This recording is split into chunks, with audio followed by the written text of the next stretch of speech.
Good afternoon, beautiful people.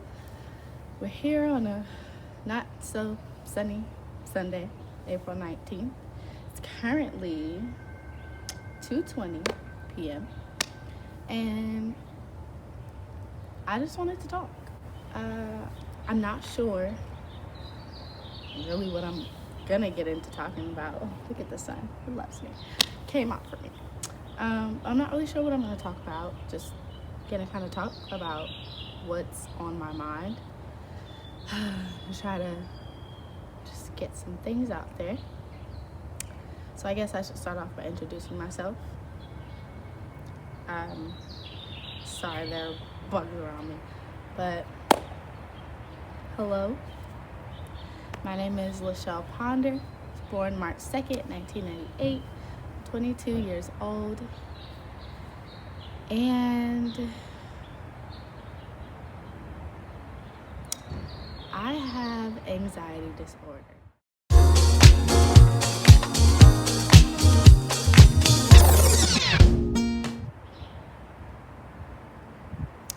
Sounds pretty simple to say, but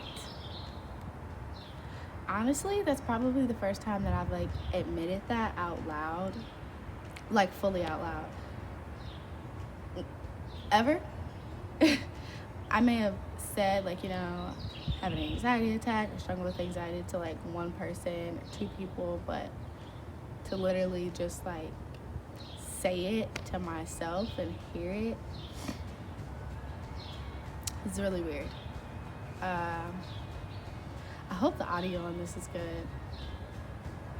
I hope I don't start rambling, but yeah, I guess I'll say for me, I've known that I've had it for a couple of years, but I definitely didn't accept it for a while.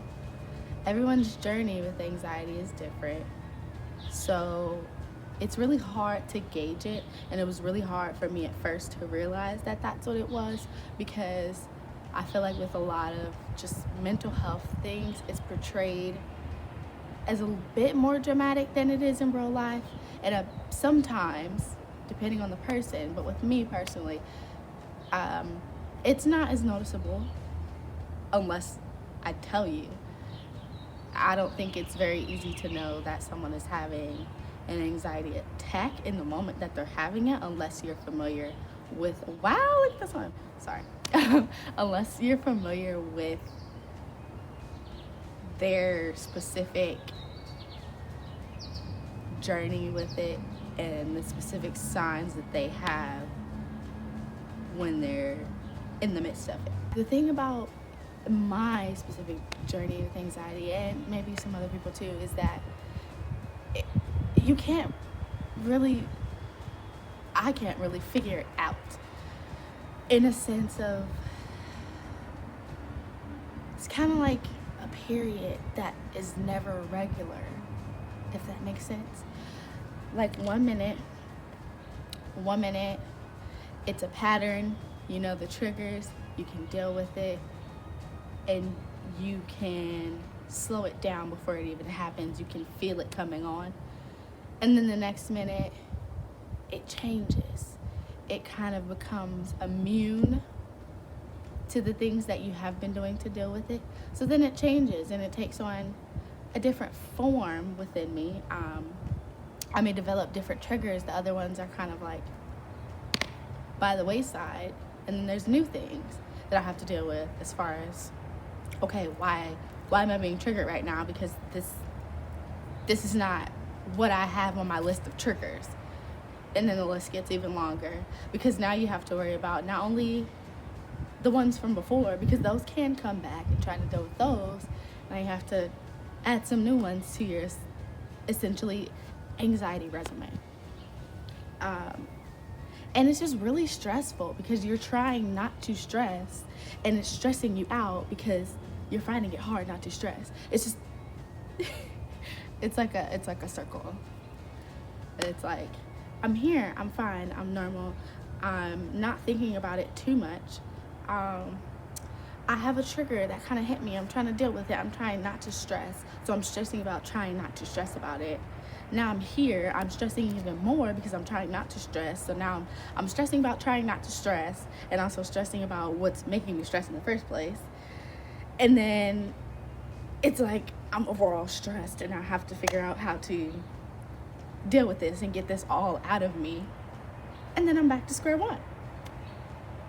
I hope you followed all of that. But if you didn't, that's obviously like how it feels. It's like it amps you up in a sense. And also with me, it's a constant thing in my mind because I overthink a lot. So it's kind of like okay, my mind on a regular day is kind of like if I'm watching a romantic comedy. It starts off kind of slow. You're just kind of getting introduced to the characters, and it's pretty predictable, and you know what's gonna happen throughout that day, and it's cool, it's chill, I'm calm, it's a good day, I'm feeling great. I'm a person that's driven by love, so I just feel like I want to give love to everyone around me on like a good day. On a not so good day, with my way that I have anxiety, it's kind of like you're in a car, but the car is controlling itself, right? And it's moving so fast every second. It's like the fastest car in the world, but like 10 times faster.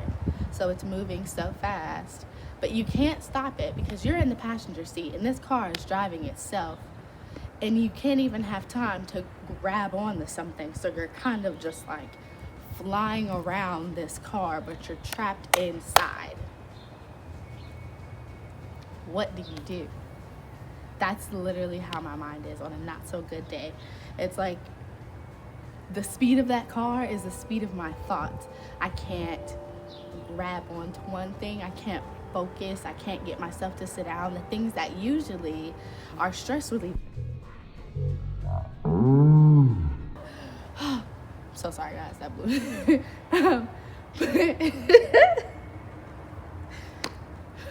The things that are usually stress relievers for me, like going to the gym,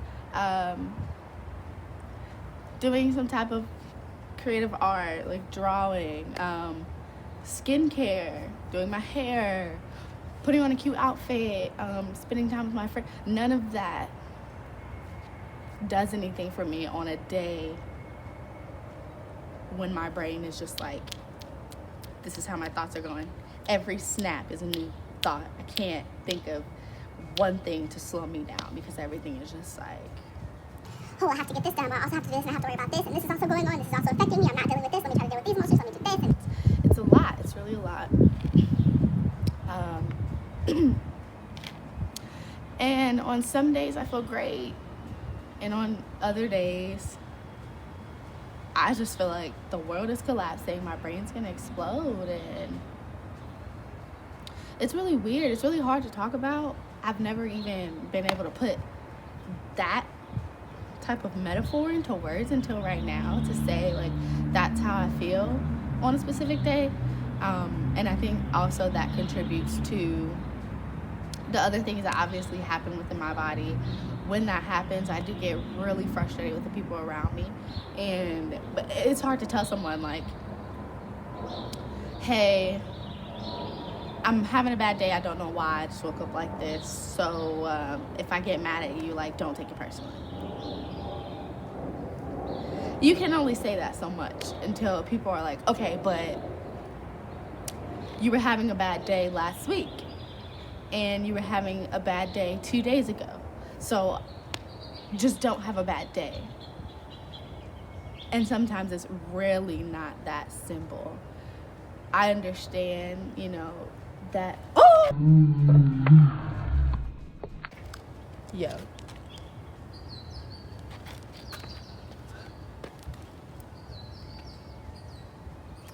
Hold on, you guys.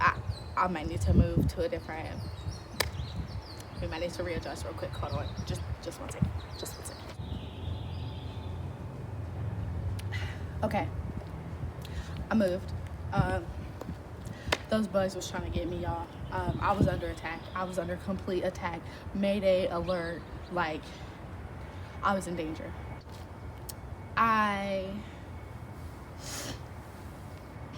So what was I saying? Them bugs really just took it out of me. They really took it out of me.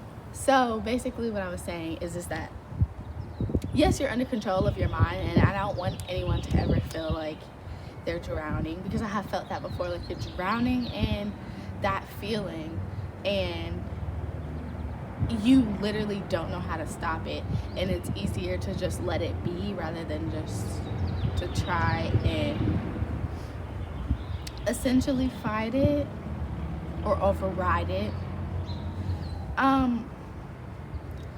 But some days it's like no matter what you do, it's right there. It's like in the back of your head. Like, you still have that kind of like reel just like rolling.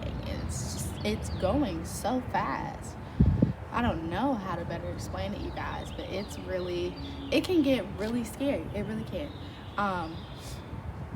But also too, like, it sounds weird, but no one ever really talks about the positives, because I personally have had some positives out of my anxiety, because sometimes there are times where I just feel so stressed about something and it's constantly, those thoughts are going, but maybe it's thoughts around one specific thing. Now, on those days, even though the thoughts are going so fast, it's around one specific topic. Maybe it's about finding a job in a timely manner, because I know that I have to, or I want to. My goal is to find a place by a specific time. You know what I mean? And so the whole day, even though I couldn't get my thoughts to stop, I focus in on what specifically it is that day that's bothering me, and I can be productive. And then at the end of the day, I feel great, I feel calm, and I don't feel as stressed about it, and I can sleep peacefully. For me, that is a positive, because it can sometimes increase my productivity, but it can also decrease your productivity. Like, there's pros and cons. I said there's pros and cons to everything. So I feel like that can be a pro to that, because it just helps me to put into perspective the things that I need to get done. Maybe it's not in the best way, but that is how I've learned to deal with it on certain days. My journey with anxiety has been really, really up and down. For me to even be, we're gonna wait for this airplane to go past.